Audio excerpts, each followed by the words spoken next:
प्रिय बच्चों, सुप्रभात। मैं विश्वास स्कूल से आपकी हिंदी की अध्यापिका मोक्षा रानी बोल रही हूँ। जैसा कि आपको पता है, कोरोना वायरस के कारण आप अपने घर में सुरक्षित हैं और हम आपको वीडियो के माध्यम से पढ़ा रहे हैं। आज हम बसंत पुस्तक का पाठ 3 करेंगे, जिसका शीर्षक है बस की यात्रा, जिसके लेखक हैं हरिशंकर परसाई जी। बच्चों, बस की यात्रा शीर्षक पाठ के माध्यम से लेखक ने अपनी एक बस की यात्रा में बताया है। देखो बच्चों, आप तस्वीर में देख रहे हो ना, इस बस की यात्रा में के बारे में बताया है कि बस में कुछ मुनाफा कमाने के लिए कुछ प्राइवेट बस के कंपनी वाले, जो प्राइवेट बस की जो कंपनी होती है, उसके मालिक कुछ खराब बसों को चलाते हैं। और इस पाठ के माध्यम से लेखक ने अपनी यात्रा में परेशानियों को व्यक्त किया है। कुल मिलाकर इस कहानी में लेखक ने व्यंग्यात्मक व हास्यास्पद बातें कही हैं। इससे ये कहानी रोचक बन जाती है। बच्चों, अब हम पाठ के सारांश की बात करते हैं, जो एक बहुत सुंदर यात्रा की हास्यास्पद कहानी है, जिसका शीर्षक है बस की यात्रा। ठीक है, जिसका शीर्षक है बस की यात्रा। पाठ में लेखक ने एक यात्रा वृतांत के बारे में कहा है, जो एक व्यंग्यात्मक शैली में लिखा है। इस पाठ के माध्यम से यह बताया गया है कि प्राइवेट बस कंपनियों के मालिक कैसी कैसी खटारा बसें चलाते हैं। वे ज़्यादा से ज़्यादा मुनाफा कमाने के चक्कर में यात्रियों की जान के साथ खिलवाड़ करने में भी संकोच नहीं करते। लेखक और उसके 4 साथियों को जबलपुर जाने वाली ट्रेन पकड़नी थी। ठीक है, यानी कि लेखक थे और उसकी 4 मित्र थे, ये पांचों थे। ठीक है, इन्होंने क्या है, जबलपुर जाने वाली ट्रेन पकड़नी थी। वो भी कहाँ, सतना से, पन्ना से सतना के लिए जाना था। और जिस बस में सफ़र करना चाहते हैं लोग, इन्हें उसमें न सफ़र करने की सलाह देते हैं, क्योंकि बस पुरानी है। ये देखो, आपको इस तस्वीर में भी दिखाई दे रहा होगा कि बस देखो कैसी टूटी फूटी है, बूढ़ी हो चुकी है, कितनी पुरानी है। ठीक है, परंतु इसके अतिरिक्त कोई साधन नहीं था। बस को देखकर लेखक व्यंग्यात्मक लहजे में कहता है कि पुरानी बस को देखकर उसकी श्रद्धा उमड़ पड़ती है। बस में इतने निशान थे कि जैसे वह सदियों पुरानी है। ठीक है, वृद्ध व्यक्ति के समान इसकी पूजा करनी चाहिए, न कि सवारी। लेखक व उसके मित्रों ने कंपनी के आदमियों से पूछा, क्या यह बस चलती है? तो वे बोले, हाँ चलती है। लेखक व जो उसके मित्र थे वो व्यंग्य किए जा रहे थे, आश्चर्य प्रकट किए जा रहे थे, बस अपने आप कैसे चलती है। लेखक के मित्र आगे पीछे होने लगे। उनमें एक डॉक्टर भी बैठा था। ठीक है, ये लेखक, इसके मित्र बैठे हैं बस में। देखो, ये बस है, बस में लेखक और उसके मित्र बैठे हैं। तो जो डॉक्टर बैठा था, डॉक्टर के मित्र ने व्यंग्य किया, वह बस की तुलना अनुभवी व्यक्ति के समान बताते हुए कहा कि बस अपनी गोद में प्यार से लेकर चलेगी। यह नई बसों की अपेक्षा अधिक विश्वसनीय है। पांचों बस में बैठ गए। छोड़ने आए साथियों को डर था कि शायद वे अपने घर पहुंच पाएंगे या नहीं पाएंगे, क्योंकि वो उन्हें ऐसे देख रहे थे जैसे वे उन्हें अंतिम विदाई देने आए हों। क्योंकि जो लेखक था और उसके मित्र थे 4, उनको कुछ लोग छोड़ने आए थे। तभी वो ऐसे कह रहे थे, उसके जो मित्र थे वो उन्हें ऐसे देख रहे थे जैसे वे उन्हें अंतिम विदाई देने आए हो, क्योंकि वो बस की हालत देख रहे थे कि कितनी टूटी फूटी है, कितनी पुरानी है।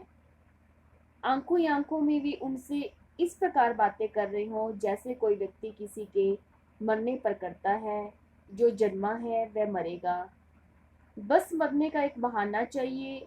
इंजन स्टार्ट होने पर ऐसे लगा जैसे सारी बस ही इंजन हो।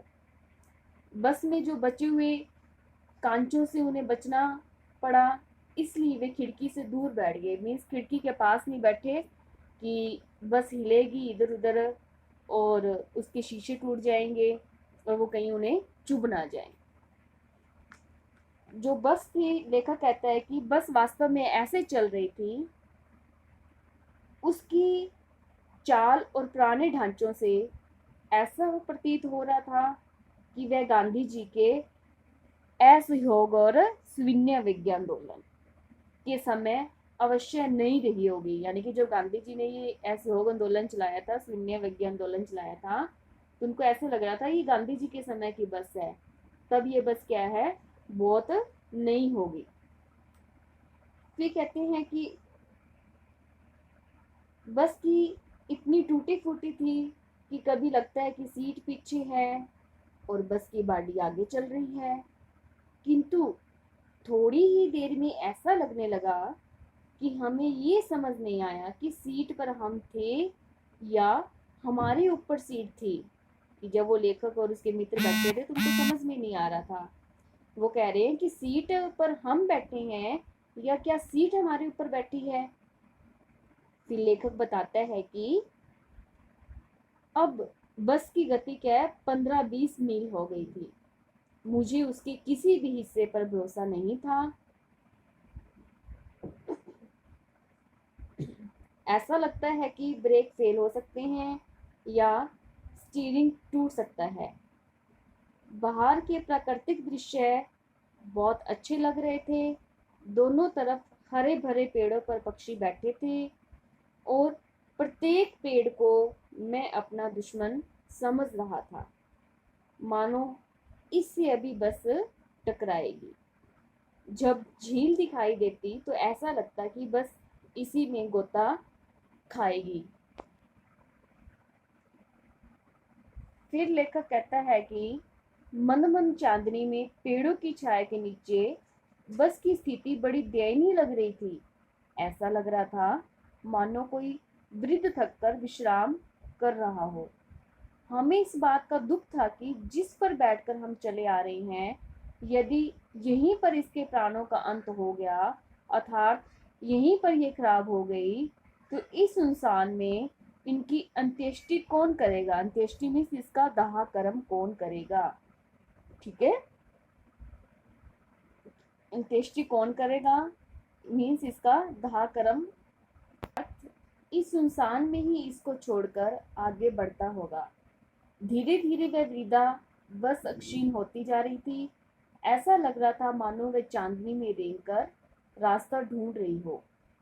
जब सामने से कोई गाड़ी आती तो वह एकदम किनारे पर लग जाती और ऐसा लगता मानो वह कह रही हो, निकल जाओ बेटा, अभी अपनी तो अब वह उम्र ही नहीं रही। हम एक छोटी सी पुलिया पर पहुंचे थे कि बस का एक टायर फिस करके बैठ गया। वह एकदम हिलकर रुक गई। अब स्पीड होती तो वह उछलकर नाले में गिरती। मैंने उस कंपनी के हिस्सेदार की तरफ पहली बार श्रद्धा भाव से देखा कि इसके टायरों की हालत के बारे में जानते हो। फिर भी जान हथेली पर रखकर इस बस में सफर कर रहे हैं। परोपकार की ऐसी भावना दुर्लभ है। सोचा कि इसकी साहस और बलिदान की भावना का यह उपयोग सही नहीं है। इसे तो किसी क्रांतिकारी आंदोलन का नेता होना चाहिए। यदि बस नाले में गिर पड़ती है तो देवता भी बाहें पसारे उनका स्वागत करते और कहते, वह महान आदमी आ रहा है जिसके एक टायर के लिए अपने प्राण दे दिए। दूसरा पुराना टायर बदलकर दोबारा बस चलाई गई। अब हम सब ने समय पर पन्ना पहुंचने की उम्मीद छोड़ दी थी। पन्ना क्या, कहीं भी पहुंचने की उम्मीद छोड़ दी थी। तो बच्चों, यही बस की यात्रा पाठ का सार है। मैं आशा करती हूँ आपको ये समझ में आ गया होगा और आपने इसका 2 बार पठन जरूर करना है और अपनी कार्य पुस्तिका में आपने पाठ 3 के 15 शब्द श्रुत लेख के लिखने हैं। धन्यवाद।